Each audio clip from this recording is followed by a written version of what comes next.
kembali lagi dalam ibadah online Yabes Community. Saya percaya saudara yang ada di rumah dalam keadaan baik-baik saja. Mari saudara, kita boleh sama-sama untuk memuji dan menyembah Tuhan. Saudara yang ada di rumah boleh sama-sama dengan saya, kita boleh bernyanyi bersama-sama memuji Tuhan. Saudara siap untuk memuji Tuhan? Haleluya, mari. Allah sanggup, amin.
Shalom saudara, apa kabarnya hari ini saudara? Saya percaya bahwa kita semua ada di dalam perlindungan daripada Tuhan. Dan saya berdoa supaya saudara tetap sehat, tetap kuat, dan tetap sukacita di dalam Tuhan. Yang percaya katakan amin. Nah saudara, pada pagi hari ini saya mau share apa yang perenungan dari minggu ini saudara, tentang sebuah topik. Dan topiknya ini berkata tidak takut saudara ya. Jadi topik tidak takut untuk kita semua, kita sama-sama belajar. Saya berdoa supaya saudara apapun yang terjadi, saudara tetap kuat dan tidak takut dalam segala sesuatu yang sedang kita hadapi. Yang percaya katakan amin. Nah saudara, kita akan lihat dari Ulangan pertama ayat yang ke-19 sampai yang ke-33. Kita akan baca secara perlahan-perlahan, dan biarlah dari pembacaan ini kita mendapatkan 2 poin yang kita bisa pelajari bersama-sama. Mari kita baca bersama-sama Ulangan 1 ayat 19 sampai ke-33. Nah, saudara, dikatakan kemudian kita berangkat dari Horeb dan berjalan melalui segenap padang gurun yang besar dan dahsyat yang telah kamu lihat itu, ke arah pegunungan orang Amori, seperti yang diperintahkan kepada kita oleh Tuhan Allah kita. Lalu kita sampai ke Kades Barnea. Ketika itu aku berkata kepadamu, kamu sudah sampai ke pegunungan orang Amori yang diberikan kepada kita oleh Tuhan Allah kita.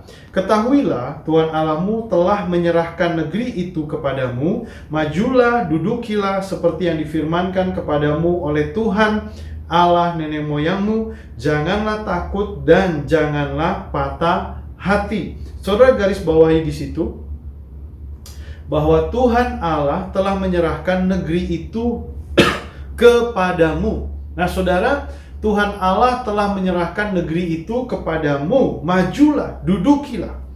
Nah, kita percaya bahwa janji yang sudah difirmankan, janji kebenaran firman Tuhan yang sudah Tuhan nyatakan, saudara, janjinya iya dan amin dalam setiap kehidupan kita.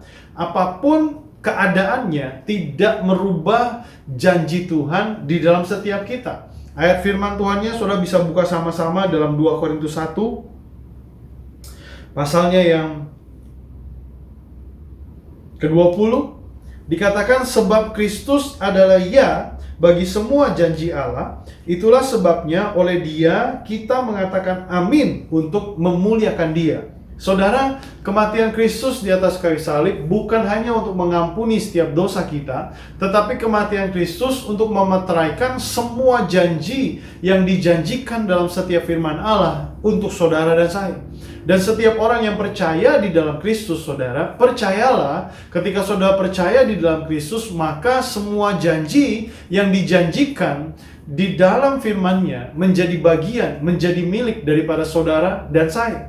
Jadi kalau kita berbicara tentang janji Tuhan, saudara, seperti yang ayat ke-21 katakan, bahwa bangsa Israel disuruh menduduki negeri yang dijanjikan kepada Allah nenek moyang mereka. Saudara, berbicara tentang janji firman Tuhan, tidak ada yang dapat membatalkannya.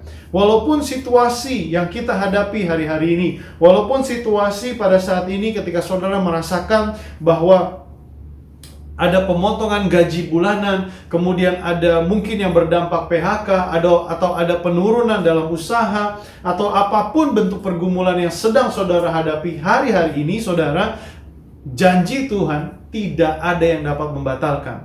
Hanya ada satu yang dapat membatalkan, adalah diri kita sendiri. Jadi diri kita sendiri yang dapat membatalkan janji itu tidak tergenapi dalam hidup kita. Di dalam ayat firman Tuhan, di dalam Ulangan 1 ayat yang ke-26 dikatakan demikian, saudara. Tetapi kamu tidak mau berjalan ke sana. Kamu menentang titah Tuhan Allahmu. Kamu menggerutu di dalam kemahmu serta berkata, karena Tuhan membenci kami, maka Ia membawa kita keluar dari tanah Mesir untuk menyerahkan kita ke dalam tangan orang Amori supaya dimusnahkan. Lihat apa yang terjadi oleh bangsa Israel. Pada saat itu Musa sudah mengirim 12 pengintai untuk mengintai tanah perjanjian, saudara. Nah, yang terjadi adalah pada saat pengintai itu pulang, pengintai itu berkata bahwa negerinya itu berlimpah susu dan madu. madunya, buah-buahan dan segala sesuatunya sangat luar biasa. Tetapi yang terjadi di ayat ke-26 dikatakan, tetapi kamu tidak mau berjalan ke sana. Kamu menentang titah Tuhan. Kamu menggerutu. Nah, saudara, yang saya pelajari, saudara, ketika kita percaya bahwa janji Tuhan iya dan amin, saudara, yang membatalkan janji itu tidak terjadi dalam setiap kehidupan kita adalah diri kita sendiri, saudara. Ketika kita menggerutu tentang situasi, tentang kondisi, ketika kita tidak mau berlari, ketika kita tidak mau berjalan untuk merebut janji yang Tuhan sudah sediakan dalam setiap kehidupan kita. Maka dari itu, saudara, saya membawakan topik pada hari ini tentang tidak takut, saudara. Saya berdoa supaya saudara tidak takut untuk merebut setiap janji yang sudah digenapi, yang sudah Tuhan materaikan di atas kayu salib. Nah, saudara, bagaimana caranya supaya saudara dan saya tidak menjadi takut? Bagaimana caranya supaya sikap tidak takut itu ada di dalam setiap kehidupan kita? Nah, saudara, poin yang pertama, mari kita lihat ayat yang ke-28. Kemanakah pula kita maju? Saudara-saudara kita telah membuat hati kita tawar dengan mengatakan, orang itu lebih besar, lebih tinggi daripada kita. Kota-kota di sana besar, kubu-kubunya sampai ke langit. Lagi pula kami melihat orang-orang enak ada di sana. Nah, saudara, apa yang bisa menggagalkan? Apa yang bisa menggagalkan janji Tuhan? Tadi saya sudah katakan adalah diri kita sendiri. Nah, saudara, bagaimana caranya kita untuk mempunyai sikap tidak takut, saudara? Yang pertama adalah saudara harus tetap antusias. Katakan antusias.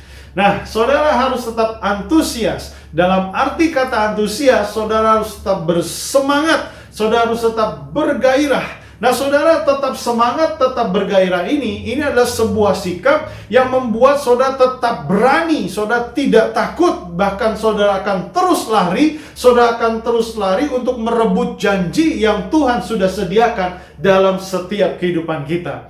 Nah, saudara, yang terjadi pada saat itu bangsa Israel disampaikan berita oleh 10 pengintai yang mengatakan bahwa di sana dikatakan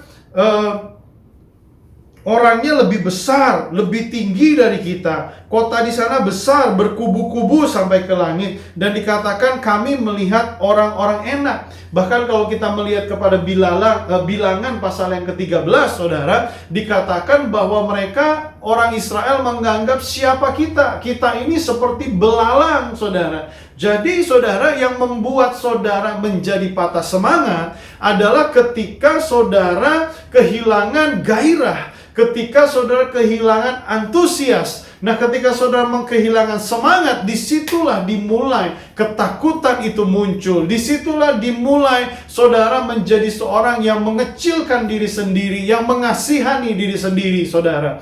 Nah, saudara, mari sama-sama, saudara, dalam kehidupan kita, saudara harus tetap memiliki sebuah sikap yang dikatakan sikap antusias. Katakan sekali lagi sama-sama, antusias. Haleluya, saudara.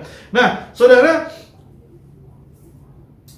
dari mana, saudara, sikap antusias ini bisa terjadi? Mari saya mau ajak saudara di Yosua 2 ayat 11. Dikatakan demikian, ketika kami mendengar itu, tawarlah hati kami dan jatuhlah semangat kami setiap orang menghadapi kamu. Sebab Tuhan Allahmu ialah Allah di langit, di atas dan di bumi.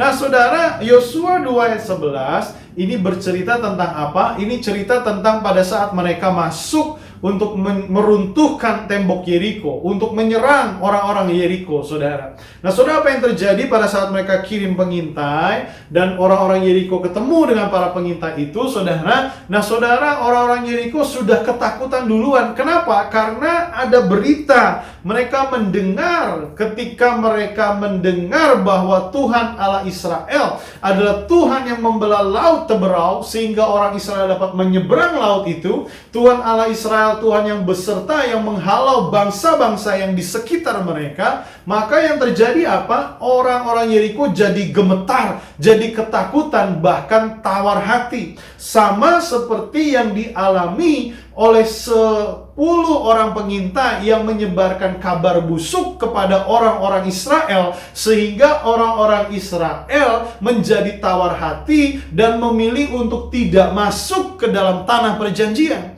Nah saudara, sebuah sikap antusias, semangat bisa hilang, menjadi patah semangat ketika saudara mendengar berita-berita negatif yang ada di sekitar saudara. Saudara mendengar berita atau membaca berita yang tidak baik, saudara tidak filter berita itu sehingga mematahkan semangat saudara. Atau saudara menghitung-hitungan saudara dengan segala macam, saudara hitung-hitungan saudara, terus saudara udah hitung-hitungan, berita hitung-hitungan itu membuat saudara patah semangat.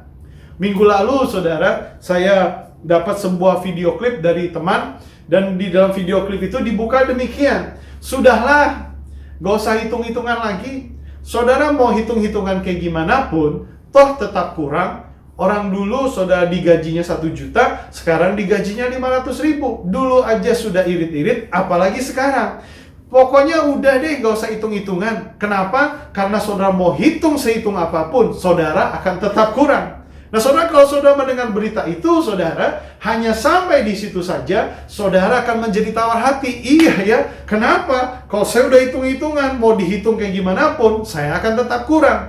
Tetapi saudara, video itu tidak berhenti sampai di situ saja. Dia katakan demikian, mulai hari ini adalah mulai waktunya saudara mulai bersandar kepada Bapa yang di surga. Mulai hari ini adalah mulai waktunya di mana saudara mulai melihat bahwa kemurahan Tuhan dalam kehidupan saudara adalah sungguh nyata. Nah jadi saudara, saya mau kembalikan terlebih dahulu. Ketika kita tidak memfilter berita-berita negatif, ketika kita secara kasat mata, kita menghitung-hitung semua pemasukan dan pengeluaran kita. Saudara, berita yang kita hitung, berita yang kita dengar, berita yang secara nyata yang kita kerjakan, saudara, itu akan membuat semangat kita menjadi patah. Itu akan membuat kita kehilangan antusias, saudara. Maka dari itu, saudara, kita harus berhati-hati dengan apa yang kita rancangkan, apa yang kita dengar, apa yang kita lihat, apa yang kita lakukan secara segala sesuatu yang ada di sekitar kita. Karena bisa jadi hal-hal itulah justru yang akan melemahkan kita. Nah, kemudian kita juga harus antisipasi dan hati-hati bersama dengan orang-orang yang ada di sekitar kita. Dalam hal ini, saudara nggak bisa bersama dengan orang-orang yang patah semangat. Tapi saudara harus berkumpul dengan orang-orang yang semangat. Saudara harus kumpul dengan orang-orang yang antusias. Kenapa, saudara? Karena perkataan orang semangat akan menularkan semangat, patah semangatnya kepada kita. Kalau saudara tidak filter baik-baik. Maka daripada itu, saudara, hati-hati hari-hari ini ketika kita bergaul, ketika kita sharing, ketika kita diskusi, tujuannya mau curhat, yang tadinya kita butuh semangat, tetapi malah kita akhir jadi patah semangat. Hati-hati, saudara, dengan segala sesuatu yang kita dengar. Karena orang yang patah semangat itu timbul dari pendengarannya. Yang mengerti katakan amin. Nah, saudara, maka dari itu, saudara, jika saudara hari-hari ini sedang dalam keadaan patah semangat, yang harus kita lakukan, Yesaya 40 ayat 29, dia katakan demikian, saudara. Dia memberikan kekuatan kepada yang lelah, menambah semangat kepada yang tidak berdaya. Saudara, kalau saudara lagi mengalami patah semangat, saudara lagi mengalami kehilangan antusias, kehilangan gairah saudara untuk hidup ini, saudara, yang saudara perlu lakukan adalah saudara perlu datang kepada Bapa di surga. Saudara minta kekuatan yang baru daripada Bapa. Kenapa? Karena di dalam Yesaya dia bilang dia memberikan kekuatan kepada yang lelah, menambah semangat kepada yang tidak berdaya. Dari mana semangat itu baru muncul? Dari mana antusias kembali itu muncul? Dari mana gairah itu kembali muncul? Saudara, satu sumbernya yang paling luar biasa dan paling sejati, yaitu dari Bapa di surga. Ketika saudara datang di dalam doa, ketika saudara datang di dalam hadirat, ke dalam hadirat Tuhan, mencari wajahnya, ketika saudara membaca firman-Nya dan firman-Nya itu bergelora dalam hati saudara, disitulah dia akan menambahkan semangat yang baru dalam setiap saudara untuk menatap hari depan, karena di depan masih punya pengharapan di dalam Kristus. Yang percaya katakan amin. Nah, saudara, di dalam firman Tuhan ada satu contoh teladan seorang wanita yang ada di dalam penderitaan, tetapi dia tetap semangat. Namanya adalah Ruth. Saudara pasti tahu cerita tentang Ruth. Saudara, Ruth ini tinggal hanya dengan Naomi karena ditinggal oleh suaminya, ditinggal mati, saudara. Nah, kemudian apa yang terjadi, saudara? Ruth hanya bersama dengan Naomi, dan dikatakan kemana Naomi pergi, maka Ruth akan ikut serta. Dan apa yang terjadi, saudara? Saya melihat dan saya membaca cerita Ruth ini. Ruth tidak kehilangan semangatnya, Ruth tidak kehilangan antusiasmenya. Dia tetap bergairah, saudara. Salah satu yang dia lakukan adalah dia minta izin sama Naomi untuk pergi ke ladang, dan di sana dia bilang, aku akan menjemput sisa-sisa jelai. Saudara bayangkan, hanya sisa-sisa yang tersisa dari yang terbuang dari orang yang menabur jelai, saudara, dia jemput, saudara. Dia ambil, saudara, dan dia kumpulkan, dia bawa pulang ke Naomi. Saudara, begitu susahnya, sampai dia harus mengambil sisa-sisa yang terbuang. Nah, saudara, saya melihat bahwa Ruth ini tidak kehilangan antusias. Ruth tidak kehilangan semangatnya, saudara. Nah, ketika saudara tidak kehilangan semangat, saudara, di 2 Tawarik 15 ayat yang ke-7, dia katakan demikian, tetapi kamu ini kuatkanlah hatimu, jangan lemah semangatmu, karena ada upah bagi usahamu. Luar biasa, saudara.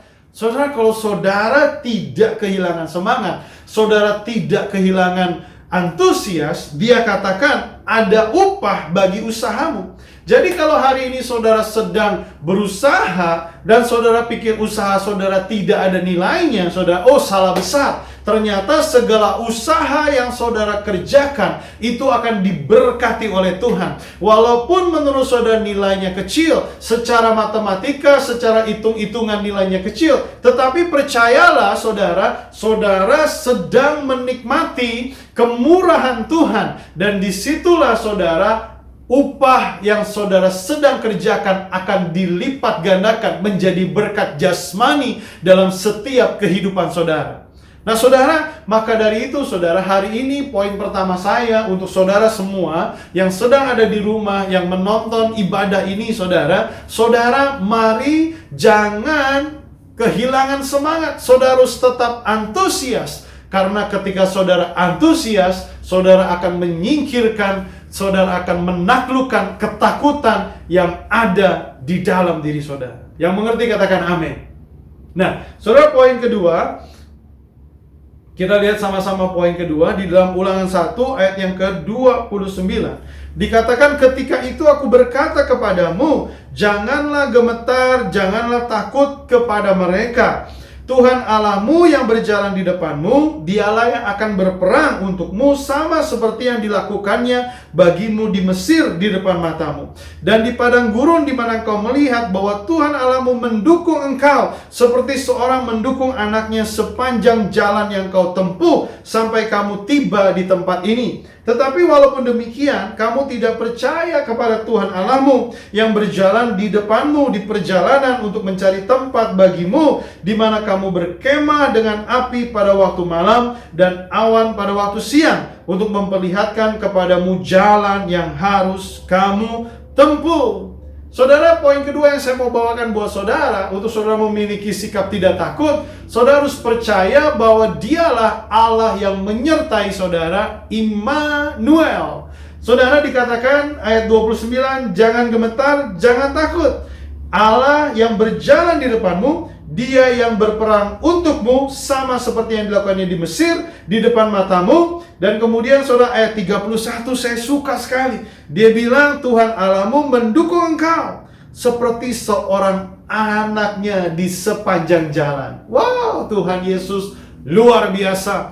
Saudara, bangsa Israel di padang gurun, saudara, begitu menikmati penyertaan Tuhan. Pada siang hari ada tiang awan, pada malam hari ada tiang api. Dia mau makan, ada mana. Dia mau minum air, batu mengeluarkan air. Ada burung puyuh makan daging, saudara. Berperang, Tuhan yang berperang. Kurang apa lagi, saudara? Di sepanjang jalan Tuhan selalu menyertai bangsa Israel. Tetapi ironisnya, saudara, ayat 32 bilang ini, tetapi walaupun demikian, kamu tidak percaya kepada Tuhan Allahmu. Saudara, ironis banget. Padahal dia sudah harus merebut tanah perjanjian. Mereka sudah merasakan Tuhan menyertai mereka di sepanjang perjalanan padang gurun itu. Tetapi apa yang terjadi pada saat tinggal masuk ke tanah perjanjian, mereka mundur, mereka gagal menerima janji Tuhan. Karena apa, saudara? Mereka tidak percaya bahwa Tuhan menyertai mereka. Saudara, kembali, yang dapat menggagalkan rencana Tuhan adalah diri kita sendiri. Pilihannya ada di dalam tangan kita semua. Tuhan tidak pernah memaksakan kehendaknya. Kalau saudara mau percaya kepada Dia, maka Dia akan berjalan bersama dengan saudara. Saudara, dalam hal ini ada sebuah pertanyaan dalam setiap kita kepada kita semua. Seperti apa gambaran Allah Bapa dalam setiap kehidupan saudara? Amsal 23 ayat ke-7 dalam bahasa Inggris dikatakan, for as he think in his heart, so is he. Apa yang kita pikirkan, apa yang ada di dalam hati kita, seperti itulah dia. Jadi apa yang ada di dalam gambaran apa yang ada di dalam hatimu tentang gambaran Bapa di surga. Kalau saudara menangkap bahwa gambaran Bapa di surga adalah Bapa yang hanya sekedar sebagai mesin ATM, ketika saudara datang, Tuhan gak punya duit, Tuhan keluarin duitnya. Tuhan begini, Tuhan mujizat terjadi. Tuhan begini, Tuhan lakukan perkaranya. Saudara, kalau cuma hanya itu saja, saudara gak bakal bisa merasakan bahwa Dia adalah Bapa yang menyertai kita. Ada sebuah quote yang dikatakan, life is a journey, not a race. Saudara, bersama dengan Tuhan, perjalanan hidup bersama dengan Tuhan adalah sebuah perjalanan, bukan sebuah pertandingan. Di dalam perjalanan bersama dengan Tuhan, saudara akan mengerti, saudara akan menangkap, saudara akan mengenal tentang siapa Bapa di surga. Saudara, bukan pertandingan yang saudara harus cepat-cepatan siapa yang menang. Tidak, saudara. Tetapi saudara harus menikmati semua perjalanan bersama dengan Tuhan. Karena perjalanan bersama dengan Tuhan merupakan perjalanan di mana saudara mengenal bahwa Dia adalah Allah yang menyembuhkan. Saudara mengenal bahwa Dia adalah Allah yang menyediakan. Saudara mengenal bahwa Dia adalah Bapa yang baik. Saudara mengenal bahwa Dia Bapa yang penuh kuasa. Saudara mengenal bahwa Dia Bapa yang mengampuni setiap kesalahan yang dilakukan oleh anak-anaknya.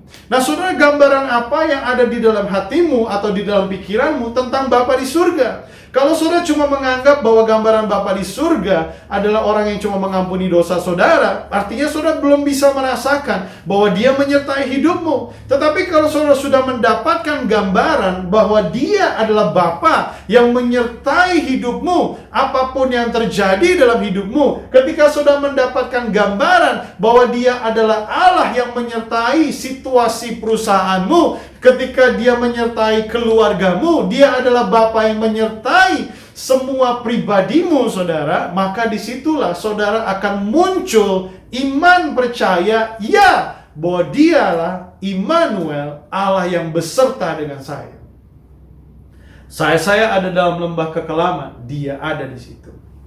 Saat saya ada di dalam tempat yang paling gelap, Dia menolong saya. Bahkan saat semua orang tidak bisa menolong saya, ya, Dia ada di situ.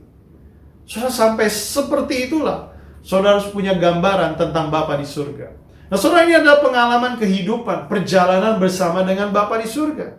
Nah, saudara, hari ini yang kita alami, situasi COVID yang kita alami, saudara, ini merupakan sebuah perjalanan bersama dengan Bapa. Kita nggak bisa, saudara, kita nggak bisa menganggap bahwa COVID itu tidak ada. No, saudara, Dia ada di sekitar kita. Tetapi perjalanan merasakan, tahu, dan percaya bahwa Dia berjalan bersama dengan saudara maka disitulah saudara ketakutan tidak akan ada dalam hidup kita. Kenapa? Untuk apa takut saudara? Karena saudara bersama dengan Bapa yang luar biasa. Nah saudara, pada pagi hari ini saudara, saya berdoa 2 poin ini supaya saudara diberkati. Saya berdoa supaya 2 poin ini saudara menjadi pembelajaran untuk kita. Saudara tidak perlu takut. Saudara harus tetap memiliki sikap tidak takut atas semua yang akan terjadi di dalam kehidupanmu. Bagaimana caranya? Saudara harus tetap antusias. Dan yang kedua, saudara harus percaya bahwa Dialah Immanuel, Allah yang menyertai saudara. Saya berdoa saudara, walaupun situasinya berat ataupun apapun yang saudara sedang alami, 2 hal pembelajaran pagi hari ini biarlah dapat dipelajari bersama-sama. Dan ketika saudara belajar ini, maka saudara akan punya sebuah sikap tidak takut terhadap semua krisis yang akan terjadi atau sedang kita hadapi. Yang mengerti katakan amin. Mari kita sama-sama berdoa, dan biarlah firman Tuhan pada pagi hari ini dapat menguatkan kita semua. Tundukkan kepalamu dan kita berdoa. Tuhan, terima kasih untuk hari ini Tuhan. Pagi hari ini hamba berdoa untuk seluruh jemaat-Mu dimanapun mereka berada. Tuhan, kami belajar untuk tidak takut. Ketika kami mau belajar untuk tidak takut, kami harus mengerti bahwa kami harus tetap antusias, semangat, dan kemudian kami harus percaya bahwa Allah beserta dengan kami. Tuhan, aku berdoa Tuhan untuk semua jemaat-Mu dimanapun mereka berada. Tuhan, mari berkati setiap kehidupan mereka. Biarlah mereka selalu ada di dalam perlindungan Tuhan. Biarlah mereka selalu ada di dalam tangan pengasihan daripada Bapa yang luar biasa. Tuhan, tunjukkanlah rencanamu, tunjukkanlah jalanmu, berbicaralah atas setiap jemaatmu ketika mereka datang berbeban berat, ketika mereka mencari wajahmu, dan mungkin mereka mengatakan, Tuhan, aku membutuhkan Engkau, berikanlah kekuatan yang baru. Pada pagi hari ini aku berdoa di dalam nama Tuhan Yesus Kristus, biarlah semua jemaat Tuhan yang berseru kepadamu mendapatkan jawaban daripada Tuhan. Biarlah Engkau memberikan semangat yang baru kepada mereka yang sedang lelah, kepada mereka yang sedang bergumul, kepada mereka yang sedang mencari Engkau. Tuhan, aku minta di dalam nama Yesus, bicara dan berikan jalan keluar ya Tuhan. Terima kasih ya Bapa. Kami percaya Tuhan, ketika kami punya sikap tidak takut Tuhan, kami dapat melewati segala sesuatu yang saat ini sedang kami alami, dan krisis apapun Tuhan yang dunia sedang katakan, tapi kami percaya kami tolak semuanya itu bersama dengan Kristus. Kami akan melewati segalanya dengan baik. Terima kasih Bapa, Engkau Bapa yang baik, Engkau Bapa yang luar biasa. Terima kasih untuk firman-Mu pada pagi hari ini. Serahkan sekali lagi jemaat-Mu hanya di dalam nama Tuhan Yesus Kristus. Semua yang percaya sama-sama katakan amin. Tuhan memberkati saudara semua.